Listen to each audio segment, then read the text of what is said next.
وطن سے محبت ہماری سرشت میں ہے، ہماری فطرت میں ہے۔ نبی صلی اللہ علیہ وسلم بھی اپنے وطن سے بے حد محبت رکھتے تھے۔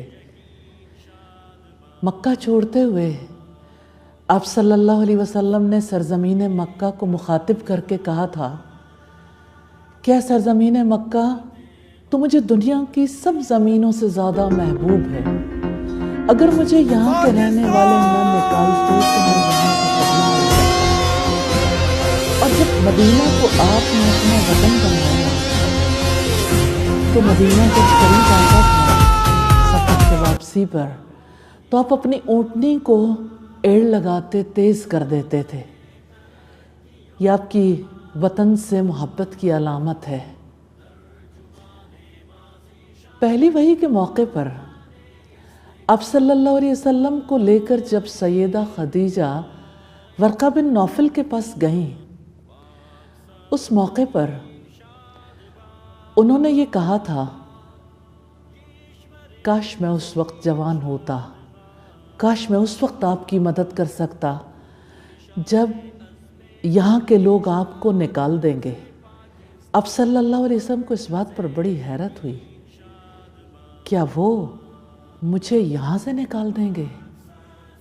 یقیناً وطن کو چھوڑنا اور وطن سے دیس نکالا مل جانا بڑا تکلیف دہ امر ہے۔ پاکستان ہمارا وطن ہے اور ہم سب پاکستان سے محبت کرتے ہیں، اور پاکستان نام سے ہی ظاہر ہے، پاک لوگوں کے رہنے کی جگہ۔ جب پاکستان بنا تھا اس وقت ایک نعرہ جو لگایا گیا، یہ سب کے جذبات کی ترجمانی بھی تھی، اور یہی پاکستان کے بننے کا مقصد بھی تھا۔ پاکستان کا مطلب کیا؟ لا الہ الا اللہ۔ تو یہ پاکستان لا الہ الا اللہ کے نام پر بنا۔ عجیب بات ہے، پاکستان میں پاک لوگوں کے رہنے کی جگہ ہے، آج لا الہ الا اللہ کی بجائے کتنے ہی لوگ ہیں جو اپنے اپنے فیصلے، اپنے قوانین، اپنی من پسند چیزیں لے کر اٹھتے ہیں، اور کیسے پورے نظام زندگی کو درہم برہم کرنے کی ایک کوشش ہے۔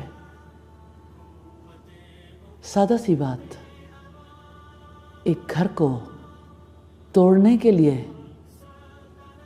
کتنی بڑی سازشیں، کتنی بڑی کوششیں، وہ گھر پاکستان ہو یا ایک خاندان کا گھر ہو۔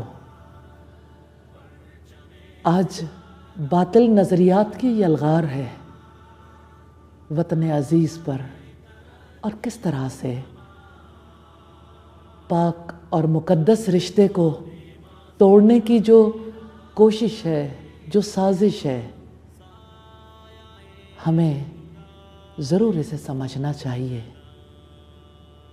یہ تیشہ انسانی زندگی پر چلایا جا رہا ہے، یہ تیشہ رشتوں پہ چلایا جا رہا ہے، یہ تیشہ دراصل ہمارے وطن پہ چلایا جا رہا ہے، دراصل ہماری ملت پہ چلایا جا رہا ہے۔ میں نے ایک ایگزامپل دی ہے، یہاں ہزاروں ایگزامپلس ہیں۔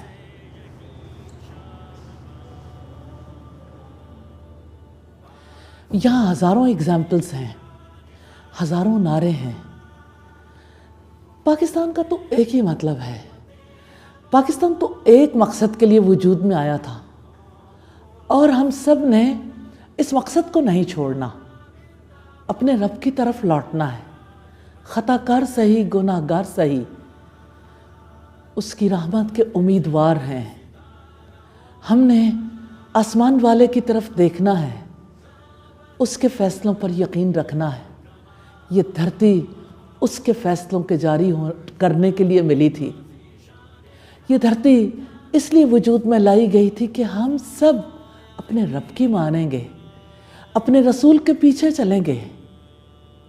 یہ دھرتی ہمیں اس لیے ملی تھی کہ ہم اپنے آپ کو ہر طرح کی غلامی سے، ہر طرح کی قید سے چھڑا لیں گے، جتنی قربانیاں دی گئیں وہ کسی اور کی پرستش، کسی اور کی عبادت، کسی اور کی اطاعت کے لیے نہیں دی گئیں۔ کھانا تو انڈیا میں بھی ملتا تھا، وہاں بھی رزق تھا، وہاں بھی زندگی گزارنے کے ساز و سامان موجود تھے، آج بھی موجود ہیں، لیکن یہ ہجرتیں اللہ تعالیٰ کے لیے ہوئی تھیں، قربانیاں اس کے لیے دی گئی تھیں۔ مت بھولیے گا، نسلوں کو بھولنے نہیں دینا۔ ہماری بقا کا راز لا الہ الا اللہ میں ہے، اور اگر لا الہ الا اللہ نہ رہا تو ہم بھی ایسے باقی نہیں رہیں گے۔ سچ کہا تھا اقبال نے، قوم مذہب سے ہے، مذہب جو نہیں تم بھی نہیں، جذب باہم جو نہیں محفل انجم بھی نہیں۔ لوٹ چلیں رب کی طرف، رب کے پیغام کی طرف، رب کے کلام اس کے قرآن کی طرف۔ اس نے ہمیں زندگی گزارنے کے طور طریقے، راستے بتائے ہیں۔